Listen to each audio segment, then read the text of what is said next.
The config modeling process lets you take current features on existing network devices and integrate Gluware modeling structures around them so that you can execute the automation of these features immediately using the Gluware orchestration engine, and, if you desire, also add the flexibility for variables within the feature that may change by device or location over time, and the intelligence to discover key information using regular expression and take real-time actions based on that discovery.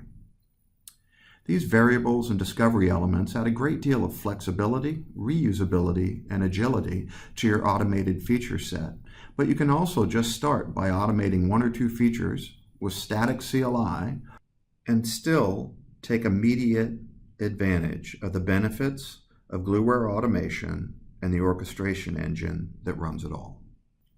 Now let's first look at the model editor and how the different components relate to each other. We have the CLI commands themselves, the show commands or concept item that are used to teach the engine to interact with a particular feature on a particular device, the forms for variable data, and then the usual assemblies and node structures that are used for provisioning in Gluware overall. Working that example backwards then, let's start with the node. We have an iOS switch, a Catalyst 2960. The connection information has been provided as typical.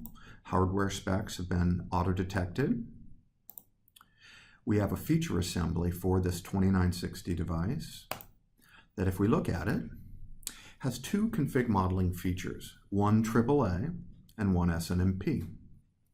The SNMP one, let's start with the input screen. Since we have some variable information, we've captured that information for username, group name, authentication parameters, etc.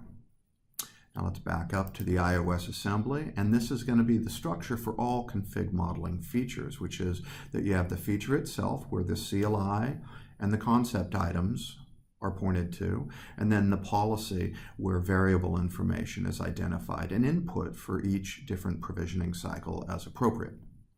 So now we will take the feature concept.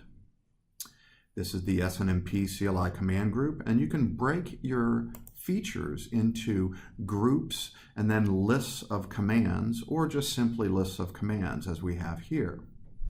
This list of commands includes these commands themselves.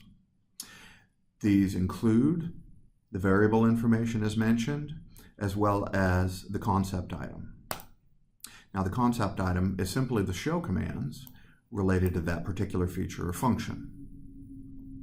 So we have the CLI commands themselves and the concept item or show commands, as well as the input screen that goes with the feature concept and allows you to customize that variable data.